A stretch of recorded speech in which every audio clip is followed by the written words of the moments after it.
Just as 1 + 1 = 2, so it could be surmised that hate action begets hate speech.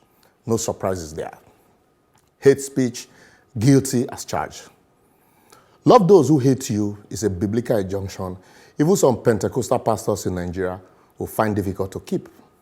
So don't blame politicians when they can't stomach a dose of the hatred they dish out to citizens daily.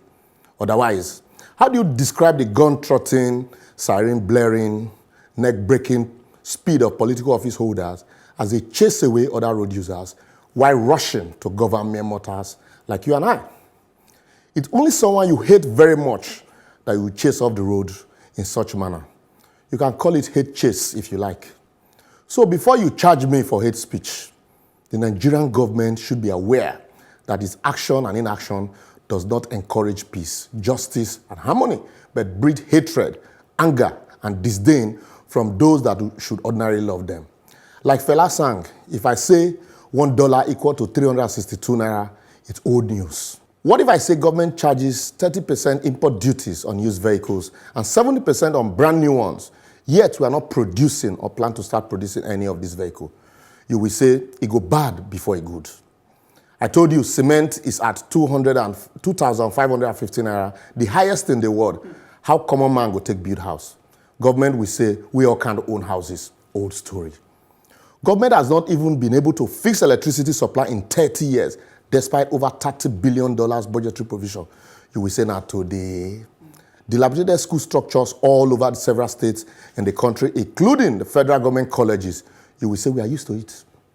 Some state governors own as much as 30 months' salaries. Yes, we re-elect the governors. Yet the World Bank says it will get worse if these imminent reforms are not carried out by government. If only we know how other countries are growing in leaps and bounds, we will weep for Nigeria. If we have ideas of how other countries are developing policies that will make life better for their citizens, we'll cover our faces in shame for our dear country. We celebrate mediocrity and applaud backwardness and cluelessness in this country. Does it surprise you that parents are sending their children to schools abroad, including government officials?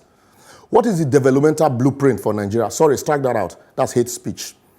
Rather than engage in discourse that will endanger meaningful development for all, we celebrate media gagging and debate Jonathan and Buhari as if one is better than the other. Let it be known by government that it's hatred when you make campaign promises and fail to fulfill them.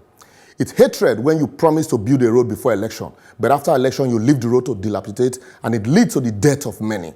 It's hatred when you create insecurity during and after election and spend government funds without accountability in the name of security votes. It's hatred when you send your children to school abroad, but use the children of the poor and vulnerable to snatch and stuff ballot boxes during election. It's even more hatred when you refuse to pay workers' salaries, while your allowances and entitlement are paid even before due date. What's more hatred than this when you empty state treasury to pay pension to a former governor and his deputy who serves the state for a maximum of 8 years, even when he or she has retired to the Senate or is cooling off as a minister, while those that spent 35 years of their youthful years working for government are dying while waiting to collect pensions. It's hatred to allow ASU go on strike over non-funding of universities, while your children are in best schools in Europe and America enjoying best of facility. It's even more hatred when you buy luxury cars for yourself with taxpayers' money, even as you fail to provide good and affordable means of transportation to the people who voted you into office. Which hatred can be more than when you surround yourself with a mobile police barrack to guard you and your household, when kidnappers, armed bandits, militants, and robbers ride roughshod on the people you have sworn to protect. Hatred, they said, beget hatred. My advocacy today is, if you provide good governance, fulfill campaign promises, encourage transparency and accountability in government, provide a level playing field irrespective of tribe or tongue, and dispense justice equally and fairly, Nigeria will stand more in brotherhood and would have less hatred to deal with, and government would bother less about whose speech breed hatreds. Wow. I have to give you this. Wow. I have to give